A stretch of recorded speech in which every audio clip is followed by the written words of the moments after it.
Welcome to another edition of This Week in UNC Baseball with head coach Scott Forbes. I'm Tommy Ashley. That's Grace Nugent. We're sponsored by Johnny T-Shirt and Congruity. Coach Forbes, no trip to UNC-Wilmington this evening. We're recording this Tuesday morning. So how does that upset the apple cart planning-wise? Because I know you're a planner, and I know you like to have a schedule. Uh, what now for the rest of the week?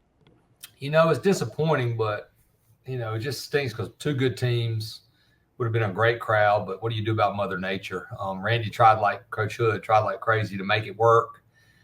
He didn't want to bring us and have to pay for a bus and sit down there until 9 o'clock. They have to get on the bus and go to Delaware. We get back late, so it is what it is. Nothing we can do about it. The biggest negative is you don't get to play, but really for us, I wanted Cam Pageant to go out there and get another start. But now we'll get him in the bullpen. We'll simulate it the best we can. It's raining here, so we can't do live. But we will practice today indoors because the indoor facility has good turf, similar to Duke's. So we'll work defensively on the turf. We'll hit in the cages. It's just one day, honestly, Tommy, that it changes things. Tomorrow we were going to lift in the morning, let the guys take a break, eat some lunch, go over and practice at Duke about 5:30, and then if it rains us out at Duke, we'll just practice inside again and take those ground balls on the turf and get ready. So with it being a shorter week, it's really not that big a deal, honestly. If anything, you look at it positively that it gives your guys a little more time to recover, the ones that have nicks and bruises, and hopefully be ready for this awesome Duke series we're about to be in.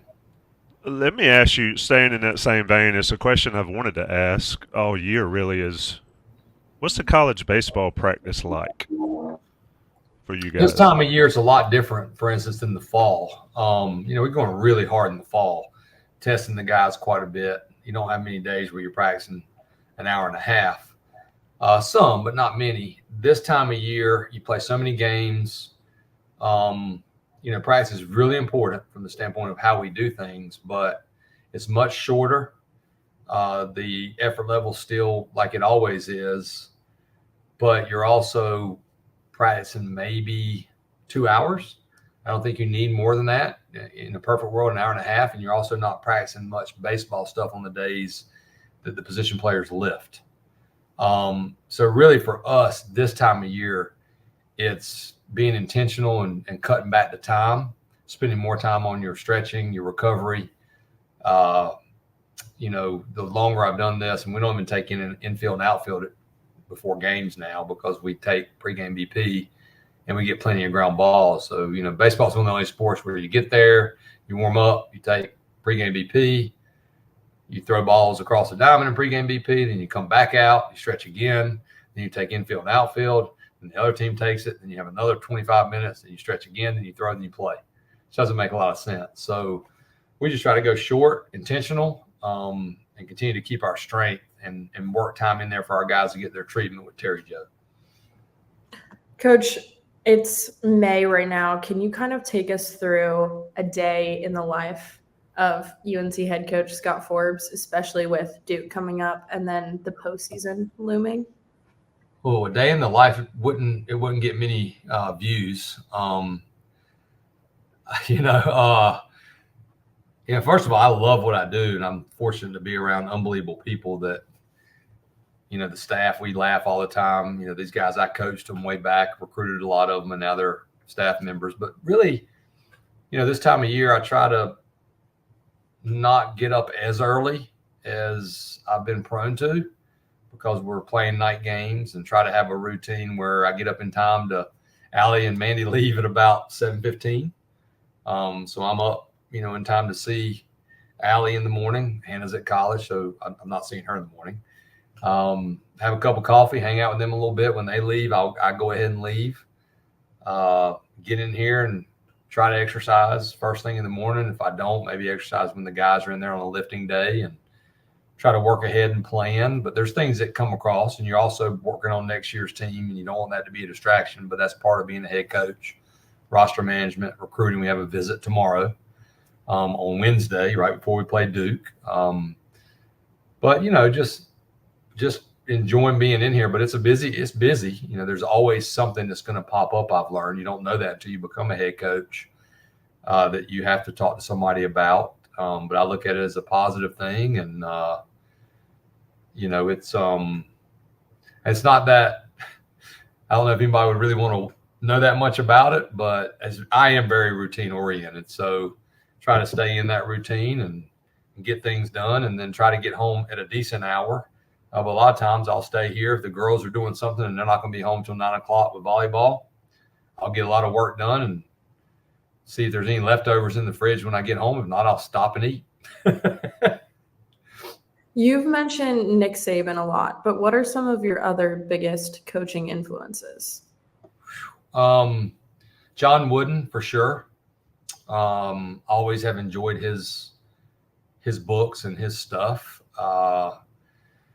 Those would be the biggest two, but you know, I think you're an idiot if you don't pay attention to all coaches that have had success and figured out what made them successful, and then you have to figure out your personality. Obviously, Coach Williams has been a big mentor of mine, and you know, Roy Williams has been very kind to me. I didn't get to know Dean Smith, but he worked under Dean Smith. You know, I've always been a fan of different coaches throughout the country. You know, Joe Gibbs, I was a big Redskin fan growing up because my brother was a Cowboys fan, and obviously we were going to do the opposite. And he, you know, but I like Tom Landry, you know, learning more about him. I like Joe Gibbs. I always like Bill Walsh, reading his books. Bobby Bowden. I've enjoyed following Dabo, you know, because he was an assistant coach, and you have things in common with those guys that all of a sudden become head coaches. You know, and some that I won't mention that might be rivals, but they're good coaches. So I might or might not have read a book here or there just to see how they do things. But I would say the biggest, and I've always liked Tony Bennett at Virginia, the way he carries himself, the way he runs his program. But there are a ton of baseball coaches. Coach Fox obviously is my mentor because I played for him and saw him run the program, and then he gave me the opportunity, or I wouldn't be where I am.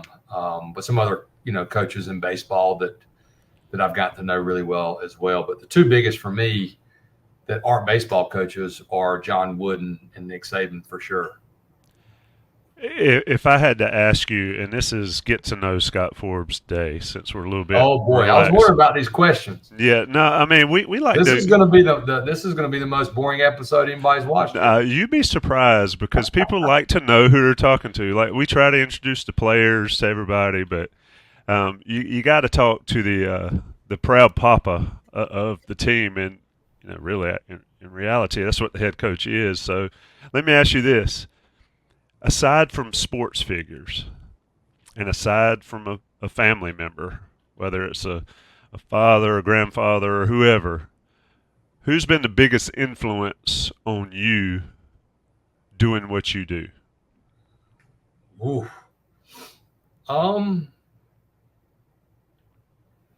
Man.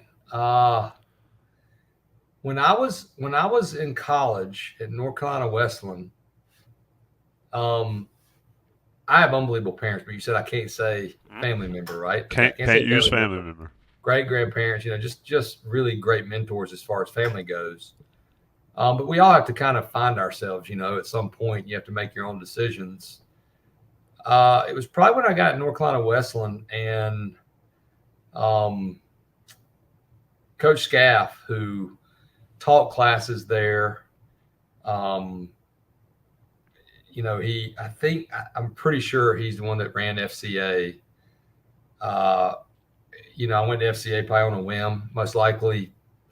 Heck, maybe Mandy invited me to go, so I went just because I got to go with her most. But that changed my life because I really was introduced to I believed in faith things when I grew up, but I didn't really understand it until probably at FCA. And I remember the influence of some people there, and you know. Again, coaches won. Charlie Spivey from Lee County was a great influence. God, I've had so many. I've been lucky to have so many great people that have. And as men, you know, you don't have as many people that you go have coffee with, or that you hang out with, or you confide in with. But I would have to say, Coach Scaff just kind of showed me through FCA, and that's where I made the decision that I was, going to be a Christian and follow Jesus. And I've coached through those lens. By no means does that make me any better than anybody else, but that definitely influenced the way I looked at coaching.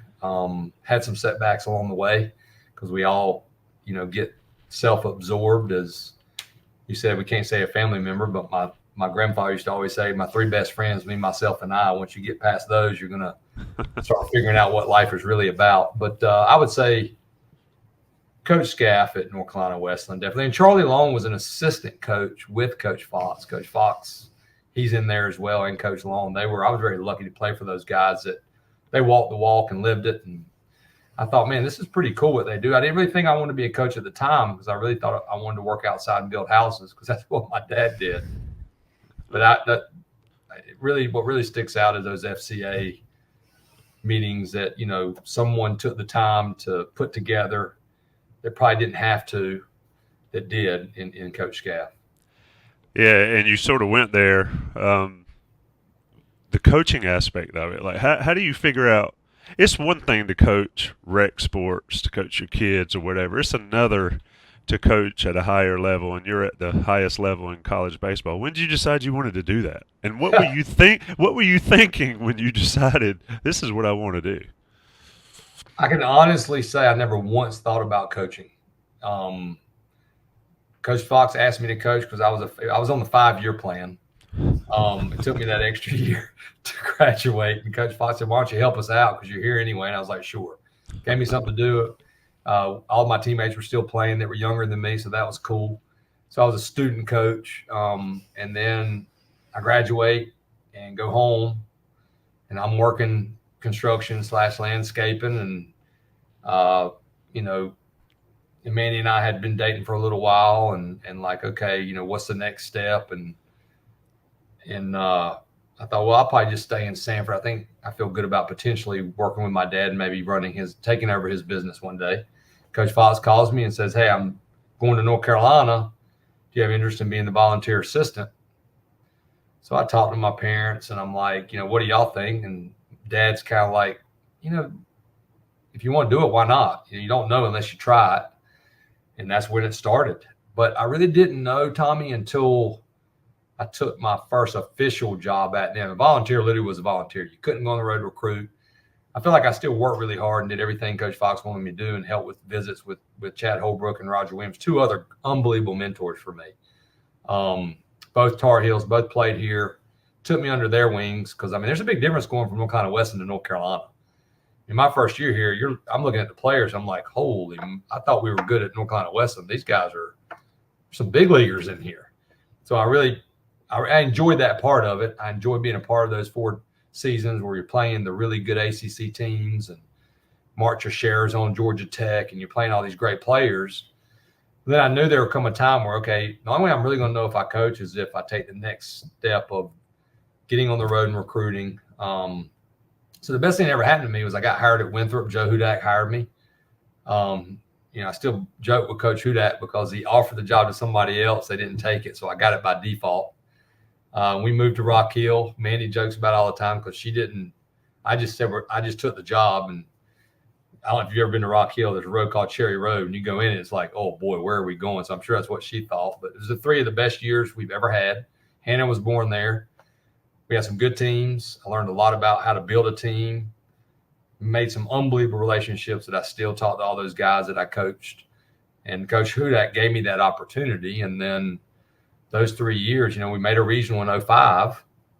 We were a 2 seed at Tennessee.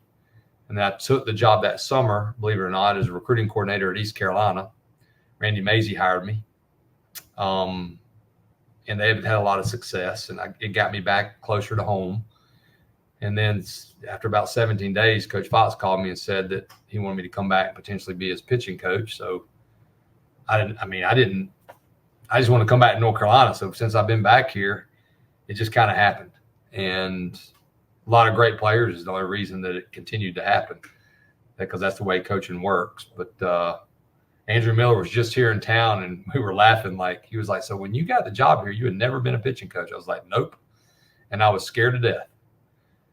I'd say the smartest thing I did was realize that Andrew Miller, Daniel Bard, Robert Woodard, Andrew Kerrigan, these guys are really good, and don't mess them up.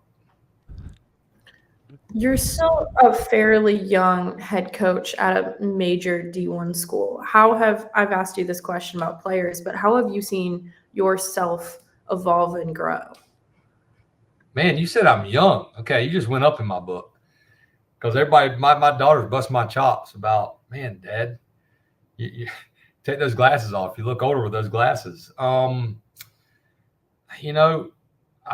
just consider if you coach a certain amount of time, that helps you prepare no matter what. But you don't know something until you know it. Things have changed, but a lot of things haven't changed. And I think when you get into coaching, originally you get into it because you love the game still, whatever you're coaching, but then you start maturing and realize the impact that coaches had on you. They have one or two impacts. The ones I've had, it's good or bad. And you can really have an impact. And at the end of the day, that's what the guys remember the most. So that's kind of the avenue I've decided to take the longer I've coached, is to focus on that. And that's where you have different things that you're trying to learn. And I think it's Bill Walsh's book, The Score Takes Care of Itself, or Winning Takes Care of Itself. He talks about his years building the San Francisco 49ers and interviews players. And, so that's kind of the thing for me is I guess I consider myself young. I may not look young, but I think part of being, in any business is continuing to learn and learn from your players. So that's what I enjoy the most, and how the game's changed and trying to adapt to that, adapt to the transfer portal, adapt to the NIL instead of complaining about it, trying to figure out how to make it work for your team. With all the adaptability that's needed as a head coach, especially with NIL and transfer portal, when did you kind of really decide and zero in that here in North Carolina, they're going to be process oriented for your team? The pitchers way back say I did that way back. So I must have really started diving into Nick Saban when I became a pitching coach. And that was kind of my thing. Stay with the process. So I kind of started there with the pitchers of like understanding, because, you can have a bad outing or good outing, but if you have a bad one, we got to be able to move on quicker. It's more to help the guys learn, because you deal with a lot of dragging kids through failure in baseball. But then I learned the real true definition of it, of what it protects you against is also lack of humility, thinking you're better than everybody else, taking an opponent for granted instead of just focusing on those little things and getting better. I would say I've zeroed in on it even more probably right in the middle of that 2022 season, because my first year we were one game above 500 during COVID. Honestly, I thought, okay, I don't know what the history of North Carolina baseball is, but I might be the first head coach to have a losing record. That's great. And then the next year we're struggling. We're struggling after that Virginia sweep. And I stepped back and said, okay, you got a choice here with this team. You're going to practice what you preach, or you're going to be Debbie Downer. And I made up my decision from then on out. That's what I'm going to do. If we're fortunate enough to be winning a ton of games, obviously it's easier. But it's even more important when you're in some of those tough times, because the guys look at you the most. And I believe in it. I believe in it honestly. Like, I'm not trying to be corny, but I believe if you can apply it to life, and the guys take that when they leave here, because I tell them all the time, like, you think this is adversity. This is not adversity. Even an injury in baseball, it's a little bit of adversity, but it's not like, as you get older, you know what real adversity is in life. My wife lost her dad suddenly the week of the Super Regional. That's adversity. That's real life stuff. So, but still, the next day, you got that day. It's a gift. What are you going to do with it? And that can be contagious, and some days you have to fake it. Some days you may not feel like, in your mind, you might be really battling that, because you might be thinking about things that are ticking you off, and you got to go down that elevator, because these players, when I was 18 and 23, I didn't think about what my coach had going on. At that age, you think about what you have going on. And I'm more determined now than ever that I want the time that they're here, their experience to be great. Can't play everybody all the time. You're going to play 9, you're going to pitch 1 at a time, but their experience can still be great, the everyday experience at North Carolina. So that's the biggest focus with the process. It was not just, it's the whole program, if that makes sense. one of my favorite quotes from Dean Smith ever was right after the '82 national championship. He said, "Am I a better coach than I was 2 hours ago?" Yeah, you know what, Tommy? It's funny you say that because I was really down when we lost to Oregon State in 06. And I was sitting beside Manny on the plane, and she just, I mean, Manny, she's a great coach's wife. We don't talk a lot about baseball, but she's got some good feel. And she said, "Well, if you'd have won it, would you be any different?" I'm like, I mean, I would feel better right now.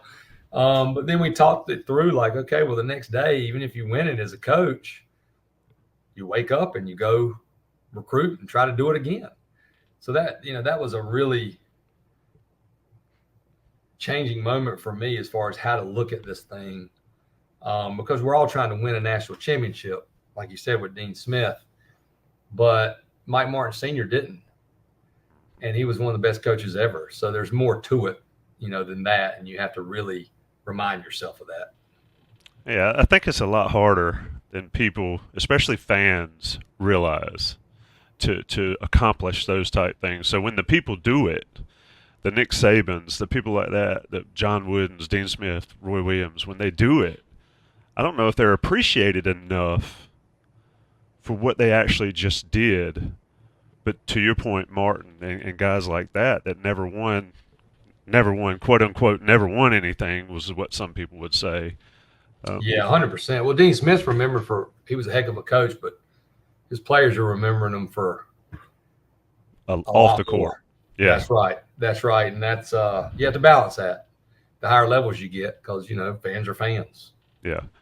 So when you look at this season, and we'll turn it to this year, 39-11, 20-7 in the conference. You've got the Coastal wrapped up, and this is something that we'll talk about more, I think, at the end of the year amongst ourselves. Is you've done this without a Friday starter, you've done it without a second Friday starter, and you've done it with basically a new roster, save a couple guys.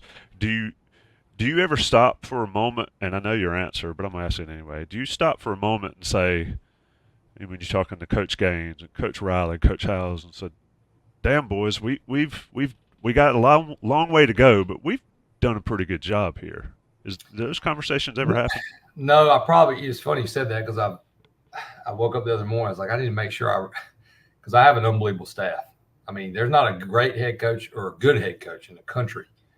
I mean, it should be, all the awards should be the coach's award. The head coach is the one that has the interviews and all that stuff. But I was a long-time assistant coach, and it's everybody working together. But you're right. Like, we haven't talked about it much. I'll let other people talk about it because that's just my personality. And a lot of people would be saying over and over, what North Carolina's done without those two guys. I do know from the pitching standpoint, you're talking probably, I could be wrong, 100 innings from Knapp, maybe more. He was the one guy I thought could be a Ken Emanuel, 130 innings, but let's just say 80, and 70 from Folger Boaz, which is still probably less than what he could have thrown potentially, but let's say 70. When you do the math, where are you going to find those innings? Most teams, that's a killer. You go from being a team that can win a division or win the league or win a regional to just being a postseason team, hopefully. So that is what, I have told the coaches is you've done an unbelievable job losing Stokely. That's a left-handed bat that chances are probably has some big at-bats for us with experience. But again, I'm a big believer in focusing on what's here. And trying to get better and do more. So I won't really look at that until the season's over. And I don't want to look back at this point and be like, well, if we would have had them, we won a national championship, because we don't have them. And we still have a team that's can do it. And that's a credit to our coaching staff for getting the depth where it needs to be and staying with guys and continue to work with guys and believing in them, because that makes them believe in themselves and makes a Ben Peterson and a Connor Bovair and a Cam Pageant and whoever it is, Johnny staying with it, Vanderbrake staying with it. And it's also a credit to our players. If you had a most improved player award to give out, who would you give it to and why? Man, from last year to this year, it's hard not to say like a Matty Mathias. I mean, even a Dalton Pence. I mean, golly, if you break down what he's done, it is extremely, extremely impressive. I had to go around the diamond. I mean, look at Kobe Wilkerson. I mean, he's not just a defensive guy; he's a threat. He can jump you right-handed. He can jump you left-handed. So I would probably say Colby or Matty Mathias. And there are a lot of other ones too that have improved, and those are homegrown in-state guys that want to be Tar Heels too. So that's cool to see. And Dalton Pence, with his improvement of having to miss that first year, here's a guy that I felt like in 22 was going to be a difference maker for us. We needed that lefty, and then he couldn't even pitch. So that's the season I look back more at now. Like, man, if we'd had Dalton Pence, that would have been helpful in that super regional against a team like Arkansas. So I would say Colby and Matty Mathias, but there are a lot of others too, Grace. With your team obviously has a lot of depth, and so does the entirety of the ACC. If you look at the scores last weekend, it was a little bit like a bloodbath. There's just so much good baseball. How do you think that positively affects the conference in general and baseball in the entire state of specifically North Carolina? Yeah, I think the better your league is, the more it's going to help you potentially be a regional host, potentially be a national seed, because you would prefer to play at home. And it makes your team better, and it makes your team knows the guys aren't dumb, that if you can't just show up. There's been some years here where maybe we could just show up. There were some teams in the league that we were just that much better than. That's not the case right now. You have to play well. So that's really helped us. Now this team, this team's going to show up. This team's got an edge. They're not looking at the rankings at this point. They'll look at them at the end of the season. They're 100% on board of that, and they think a lot of people think a lot of other teams in our league even are better than us, even though we've already clinched, quote, the division. So in our mind, we ain't done nothing. And that's how we think top to bottom. We were focused on Wilmington. Unfortunately, we don't get to play that game. Going on the road and showing like, hey, yeah, we've been good at home, but we also can win games on the road, which we've done. And now we get to go on the road and play against a team that, I think a lot of people, they, like it or not, the facts are the facts. Pretty much the whole season have said they're better than us. So heading to Duke this weekend, obviously they had some injury news with Santucci likely to miss or will miss the series. But obviously it's just another game on the schedule. I love when coaches say that, and they're not telling the truth when you're talking about a rival. Right. Going to Durham to play a good Duke team in Durham too, but not at the DPAT, which is cool to me, to actually playing it on campus. How do you approach it from a coaching staff, and B, getting your players up to realize that the rivalry aspect of this? It's not playing Virginia Tech. It's not playing Louisville. It's playing Duke. And in-state guys especially understand that rivalry. Is that a thing as much in baseball as it is in other sports? I talk about it. I'm not afraid to approach it, just to know the history, and that's credit to Duke because Coach Pollard's done a good job. They've gotten a lot better. But we have a lot of in-state players, so they just know. And then they're going to educate the other guys. And, at the end of the day, we know what our goals are as a team. And we know to reach those goals, we need to beat Duke. It just happens to be a rival series. It happens to be the last series of the weekend. I looked at it way back and I thought, okay, this thing's going to most likely it's going to mean a lot for both teams and other teams. So I just remind our guys, like, it's not just another game, from the process mindset. Yes, we're still preparing the same, but I also want to make sure they know you're going to be more pumped up. There's probably going to be more fire. There's going to be more, it's Duke and North Carolina, and it doesn't get any better. Both teams are good. Both teams have been ranked all year. And that makes it better for me, Tommy. Like, I like it like that. Yeah, it speaks to not only the ACC but in-state baseball. Mm-hmm. So the pitching rotation, how do you manage? I would assume same 3 starters, but then you're going to have an ACC tournament that starts probably Wednesday for you guys, depending on how that shakes out. Manage it the same way this weekend as you normally would on any other series, or is there anything different there? Yeah. Me and Coach, we all sat down with the staff this morning, and we all agreed, very much agreed that we ain't even thinking about the ACC tournament. Like, we are going to be ready to play Duke. DeCaro will throw, Sprague will throw, Houck will throw, and they're all 5 days, which is perfect. I hate 6 days. This time of year, if you have a little extra, 5's about perfect. 4's fine too. Even 8 doesn't kill you, but that Virginia Tech 14-day break, thank goodness we don't have to have that anymore. So we'll go into Duke and try to win Thursday like crazy. And then we'll wake up Friday. I don't care if we've won the whole thing. We're going to try to beat Duke again, and we're going to try to do it again. And then we'll figure out when we're playing the tournament. And, obviously in the tournament, we're going to want to get our 3 starters out there and many guys as we can. But we can't control that. We don't know what the tournament's going to hold, and we don't know the rain. So we just know that we got Duke on Thursday. All right. I got a final fun one for you, Coach, since there's a lot of big golf happening this week and this weekend. Who is your dream group of 4 for a round of 18? Golly, that's just some tough questions. They're fun questions. They are. I'm going to take this group. This is like, okay, because I like golf, but I'm not that good. But I realize that, so I still have fun when I play. I just go play with somebody that's good. My ball goes in the woods. I don't go look for it. I put my ball beside their ball. So then it's just good, no matter what, I'm going to have a good time because I'm not good enough to not have a good time.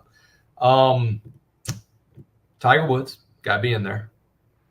Jack Nicklaus, got to be in there. And then just so you're going to laugh, I'd probably go John Daly. He's hilarious. He's going to hit the ball far, but he's going to keep us laughing. That's just that's not like no movie stars, you might can mix. I might would trade. Honestly, let's trade John Daly out for Michael Jordan. You're talking about competitive now. He's going to want to just take everything and your shoes and everything else. I would enjoy that. He will bet some big money on a round of golf. That's for sure. Well, he would bet big money. What about to your point about golfers? The better the golfer is, the less fun they are to play with. I found that out because they take it so damn serious. Unless they're just ringer. Whereas Bickey's really good, but he's not really. He has fun, but he's good. He's just one of those guys that's good. So I like playing with him because if my ball's in the woods, I'm going to put it beside his. If the 4 coaches, you, Weirs, Howell, and Gaines, were foursome, could you beat any 4 on your team? And how bad would it be if you could not? Me, Coach Howell, and Coach Gaines, it's going to be a battle. It all depends on. We're not going to beat Weirs. Dave's a pretty good golfer. Carter Hicks is pretty good. I think besides Coach Weirs and Dave, it's just a matter of who can keep their drive in the fairway. I think I got a short game on them. That is, hey, you got to have a short game, especially if you're playing those foursomes. We need to play more often, but we just don't. It's right there beside you, and it's a beautiful course over there. I need to have media versus coaches, so we can really. I'd do it. We could really talk some trash because I would be the loudest barker. I'd like to wait until July. In a perfect world, we're locked in until June 24th, whatever day that is. But we sure are going to try. I can tell you that. If you're not thinking about Carolina baseball, what are you thinking about?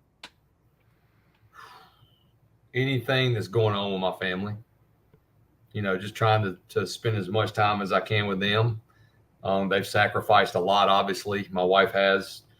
being a coach's wife, but really you get older, you're able to mature hopefully enough where like, your time's precious, and that's really where I enjoy spending my most time because, I have to really work on not thinking about Carolina baseball and the next recruit and the next team. But I'm able to do that, and I enjoy doing all family, not just, obviously my immediate family first, Mandy, Hannah, and Allie, but, all my family lives in Sanford, trying to get to Sanford more often. Drove there Sunday after we played Virginia Tech, and, my parents are 80, and we did Mother's Day. My brother was there, my nephews were there, and my sister was there. So those type of things. And Mandy's mom lives in our neighborhood. So just trying to step back and leave the phone in the car for 2 hours, understanding that, hey, I can call that recruit back. He's not going to commit somewhere else. Those type of things. I'm going to let you go, but I got to ask this question too. What's the craziest thing a recruit's ever said to you? A recruit, not a commit. Oh, gosh. You don't have to call names.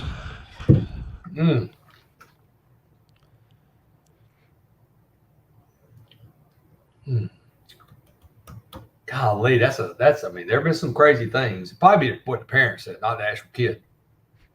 I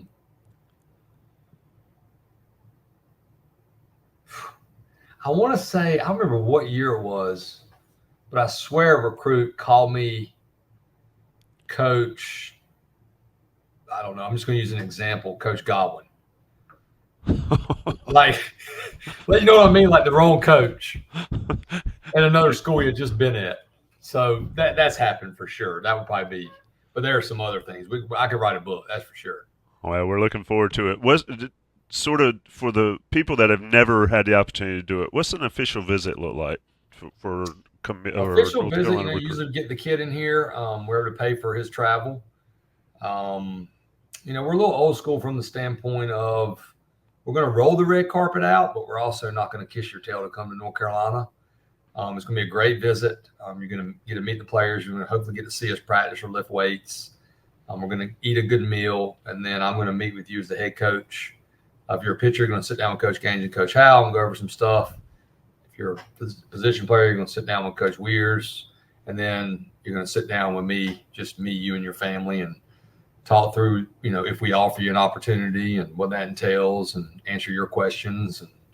And then try to get them around our players a little bit and get feedback from our players and make sure that our players feel good about the kid and his character, because if not, even if we've already offered them, we'll just say, sorry, go somewhere else, because you got to trust your players and their, what they think about a kid. But really it's just trying to spend time with them, and let them get around campus, try to show them our facilities. Obviously we're going to show them ours, but if we can get into the Dean Dome, and we're going to show them the football stadium and all that good stuff. Go out to eat somewhere maybe, or cater it here. Okay, if you're catering it, what's on the menu? What if you've got a guy? We'll use an example. We'll say a Luke Stevenson type that has his pick of the litter, has his pick of what he wants to do, and we're trying to show them how good the food is here. What are we having? We might go to like Stony River. If we cater something, we've been doing Carrabba's lately, some different places that are really good. They may want, if it's a lunch, we might do Armadillo. We're going to a football game. Not as nice if it's a small group, and it's just that kid and not 4 other families. Maybe you could try to go to a steakhouse, a pretty solid steakhouse.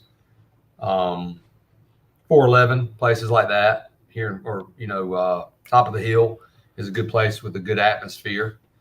But honestly, like a guy like Luke, now you're going to their house or you're meeting them in their town, and maybe I can't pay. That's a totally different thing, going on a home visit. But I really enjoy that, because you can do that now more than you used to. It's an interesting dynamic with recruiting and NIL and transfer portal and the draft and all. I feel like you as a head baseball coach have the most to worry about across the board. And you have 30 or 40 guys on your team. You only play 9.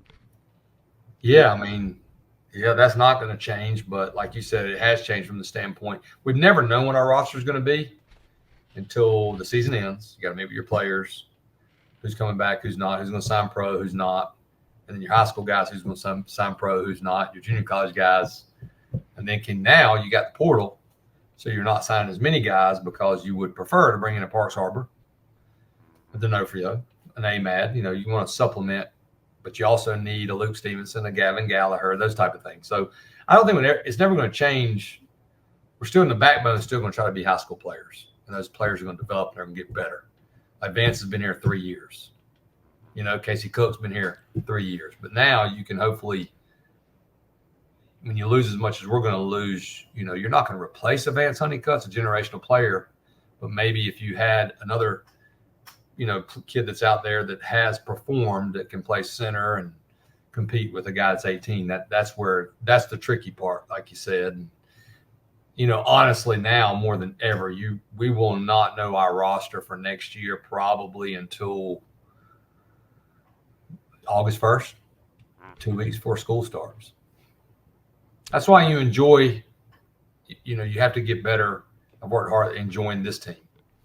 You know, we went out to ease the team last night, went to a movie. It was a C. Wasn't that good, but we enjoyed being together. What was it? Fall Guy. Yeah, average. Average movie. Yeah. For me. I'm older, though. I don't know. Grace, I had a birthday the other day, and I told Grace how old I was. She was like, God, you're younger than my dad. I was like, well, I hope so. You Grace, have kids my age. so does he. Not crazy. Yeah. Anything left for Coach Forbes, Grace? I'll let you end it if you've got anything left, because this man has to work, and we've kept him long time. It's all right. We're not going to Wilmington. We're going at 1 o'clock and get over in that indoor and get to work. I really enjoyed the window into your coaching career, Coach. That was great. Thank you. Thank you. Thank you. Yeah, hopefully it'll last a little bit longer. You keep winning like this, and you pretty set. It's yes. No, it's always fun to talk to you. Try to sort of mix it up. We could talk about your players and what's going on the field, but everybody can see that. But we appreciate it, Coach Forbes, and thank you, Grace, for joining me, and thanks, Jody, for lining it up, and thanks to Johnny T-shirt. We'll shoot for Monday. I'll get with you guys because we're going to leave to go to Charlotte, but we might make it work in the morning. All right. Do you know how does the play dates work for Charlotte? Does the number one seed? Sure. Yeah, if we end up being the number one overall seed, you kind of get to pick which day is your off day. Okay. So we're looking at different options. I don't know what that'll be. I'll probably wait and make that final decision on Saturday night after we play Duke. Sounds good. Appreciate it, Coach. Thank y'all. Y'all have a great day. Pull hard against the Dukies. We'll see you in Durham. All right. See y'all.